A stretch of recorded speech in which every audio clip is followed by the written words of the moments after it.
राजकीय दावे प्रतिदावे केले जात असतानाच या संदर्भातली इनसाइड स्टोरी माझाच्या हाती लागली आहे। शपथ घेण्याआधी सुनेत्रा पवारांनी पवार कुटुंबातील ज्येष्ठ सदस्यांना निरोप दिला होता अशी माहिती राष्ट्रवादीतल्या विश्वसनीय सूत्रांकडून मिळाली आहे। अपघातानंतर पंतप्रधानांचा सुनेत्रांना सांत्वनपर फोनही आला होता अशी माहिती समोर येते। अजित पवारांच्या मृत्यूनंतर राष्ट्रवादीच्या विलीनीकरणाच्या चर्चांनी जोर धरलाय, मात्र एकत्रीकरणाचा प्रस्ताव शरद पवारांच्या राष्ट्रवादीकडूनच येत होते अशी माहिती समजते। सुनेत्रा पवार लवकरच दिल्लीत नरेंद्र मोदी आणि अमित शहा यांची भेट घेणार असल्याची माहिती कळतेय। तर माझ्याकडे काय इनसाइड स्टोरी आलेली आहे या संपूर्ण घटनेचे आपण महत्त्वाचे मुद्दे पाहतोय। शपथविधीआधी कुटुंबातल्या ज्येष्ठ सदस्यांना सुनेत्रांनी निरोप दिला होता। दोन्ही राष्ट्रवादीच्या एकत्रीकरणाचा प्रस्ताव शरद पवारांच्या राष्ट्रवादीकडूनच आल्याचं कळतंय। आलेल्या प्रस्तावाबाबत अजित पवारांनी पक्षामधल्या वरिष्ठ वर्तुळात सांगितलेलं होतं। एकत्रीकरणावर मोदी शहा यांचं मत जाणून घेण्याचं अजित पवारांनी आवश्यक समजलं होतं। एकत्रीकरण प्रस्तावावर पटेल मोदी शहांशी चर्चाही करणार होते। भविष्यातील सर्व निर्णय सुनेत्रा पवार आणि राष्ट्रवादीतील वरिष्ठ नेते घेणार असंही ठरलं होतं। तर सुनेत्रा पवार लवकरच पंतप्रधान मोदी आणि अमित शहांची भेट घेणार आहेत।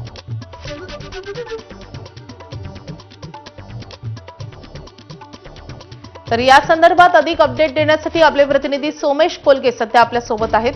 सोमेश, एका बाजूला सुनेत्रा पवार यांच्या शपथविधीवर प्रश्न उपस्थित होत आहेत आणि एकत्रीकरणाच्या सगळ्या चर्चा आता राष्ट्रवादीचे नेते फेटाळून लावत असताना जी इनसाइड स्टोरी समोर आलेली आहे याचा नेमका अर्थ काय घ्यायचा?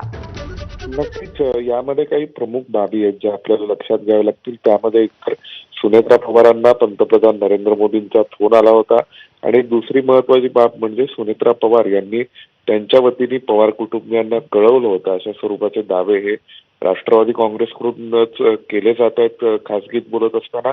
आणि पंतप्रधान नरेंद्र मोदी, केंद्रीय गृहमंत्री अमित शहा यांची भेट घेण्यासाठी सुनेत्रा पवार लवकरच दिल्लीत येणार आहेत उपमुख्यमंत्री पदाची शपथ घेतल्यानंतर।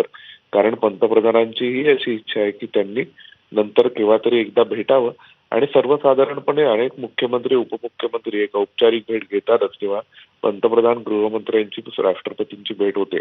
त्यामुळे आता सुनेत्रा पवार दिल्लीत येतील।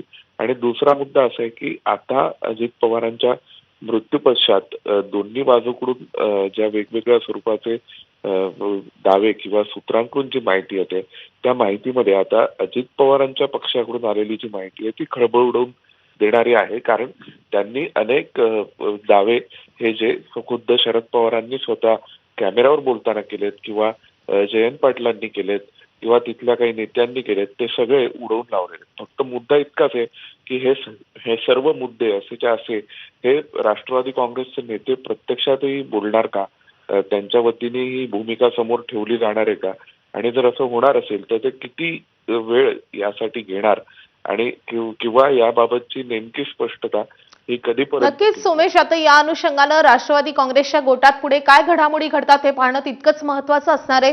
धन्यवाद या सगळ्या सविस्तर माहितीसाठी।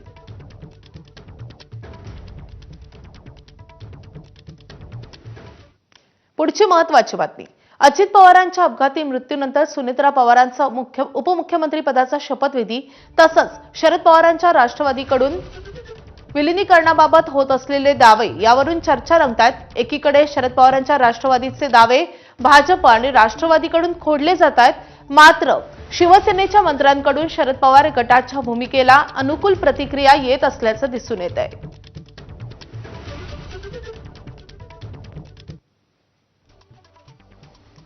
अजितदादा गेल्यानंतर राजकारणामध्ये इतकी मोठी घडामोड होईल असं वाटलं नव्हतं। सुमित्रा वहिनी मुंबईकडे जाणे, इतर राजकीय नेत्यांनी स्टेटमेंट देणे हे थोडंसं मनाला पटत नाही। राजकारणामध्ये जे कालच्या ह्या घडामोडी जे पाहिल्यात 2 दिवसातल्या, तर याच्यामुळे असं वाटतं माणसापेक्षा खुर्चीला जास्त महत्व आहे।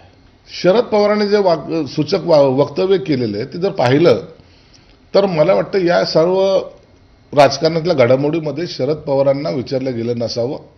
जनतेच्या मनामध्ये जे आहे किंवा तुम्ही जर शपथविधीचे फोटो बघितले किंवा तटकरे साहेबांचे फोटो बघितले किंवा प्रफुल्लभाईंचे फोटो बघितले आणि त्याच्या खाली लाखो लोकांच्या आलेल्या जर प्रतिक्रिया बघितल्या तर हे जे लवकर झालेलं आहे हे मला असं वाटतं त्या सोशल मीडियाच्या आधारे की अनेकांना पटलेलं नाही. काल लोकसत्ताचा आपण जर अग्रलेख बघितला असतं त्याच्यामध्ये सुद्धा काही गोष्टी लिहिलेल्या आहेत. स्वाभाविक प्रत्येकाच्या मनाला जे वाटत असेल पण त्याच्यामध्ये कायदेशीर बाब काय मला माहीत नाही. सुनेत्राबाईंनी उपमुख्यमंत्री झाल्या याच्याबद्दल 100% म्हणजे पहिल्या महिला उपमुख्यमंत्री झाल्या म्हणून समाधान आहे.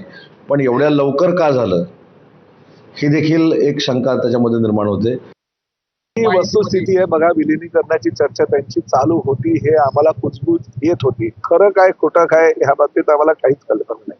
परंतु ह्या बाबतीत शरद पवार साहेब सातत्यानं सांगतात की विलिनीकरण होत होतं. जे शरद पवार पूर्वी सांगायचे नाही तशी चर्चा नाही, परंतु तेच आता अजितदादांच्या अकाली झालेल्या मृत्यूनंतर बोलायला लागलेले आहेत. म्हणजे काहीतरी त्यामध्ये तथ्य असेल.